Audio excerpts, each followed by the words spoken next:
This video is to show you how we use rubrics in Feedback Studio and to attach them to assignments. So what I've done is I've switched out of my underwater basket weaving class to the much more substantial ITGS class, which is an actual class that I'm running. And we're looking now at a student's assignment that was modeled on an IB exam question. And what I did for this assignment is I added a rubric that I made, and the rubric I borrowed from the IB's mark scheme. So we can see that by clicking on the rubric button here, and it opens up the rubric. Let me just move my face. There we go. It opens up this rubric down the side here with these nice little sliders. So I can give the student feedback based on how they have done according to this rubric.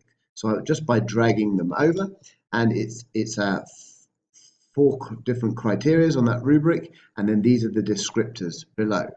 Now at this stage as well, let me also show you how I might, for example, associate a comment I could link it now to that rubric. So I could say that this comment related specifically to the conclusion criteria of the rubric, and that would show up on the student's work. So it's a very powerful tool. So let me show you how I got this and how I added it. Okay, I'm down here now, and I'm looking at the settings of an assignment. This is the assignment here. Go to the optional settings, and one of the optional settings here is to attach a rubric to the assignment. And you can see I've attached the paper 1 part C rubric.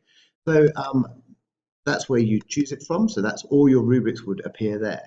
Now, if I launch that rubric manager here, you can see the setup of it and how I've set it up. 4 different criteria, and I've spread them along 4 different levels of basic to proficient. Now this actual text, well, that's from an IB mark scheme, and I can jump over here and show you that. Here's the IB mark scheme that I use. So we have standardized mark schemes for that particular part of an assignment. And what I did is I read through the level descriptors and realized that what the IB were doing is essentially had different criteria, 4 different criteria in those in each level. So for example, this first one, a response with minimal knowledge and understanding of the relevant ITGS issues and concepts, was something that to do with the criteria knowledge and understanding.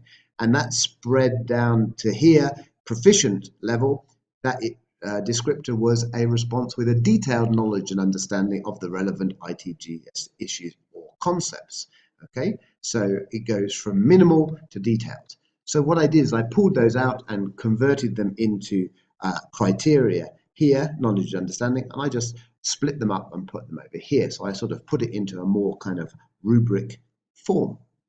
So that rubric is made. I've attached it to my assignment, and now I can use it to give feedback. And I'm thinking specifically now at this stage of at the formative level, where I am able to drag those sliders across and show the student kind of whereabouts they sit in that assignment and give them indications of where to improve. So let's have a look at what it looks like from a student's perspective when they get that feedback. So I'm in student mode now, as you can see, and I've logged on to turn it in. I go to my class, and this is my assignment, and you can see it's ready to view. I can hit the view button. It's going to open up my student version of Feedback Studio, and it's going to let me see what my teacher has told me about. So I can turn these layers off and on and adjust them as I want to, and I can go to my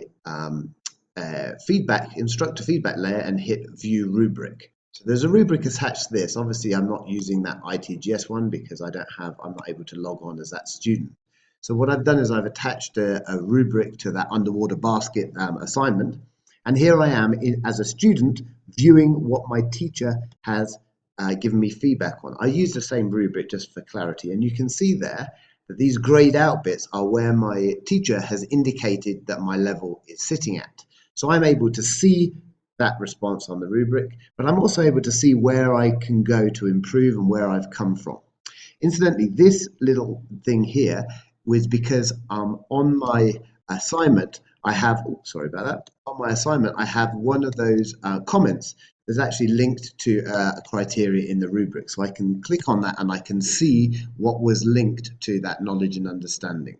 So that's looking at that feedback from a student's perspective, adding in a rubric.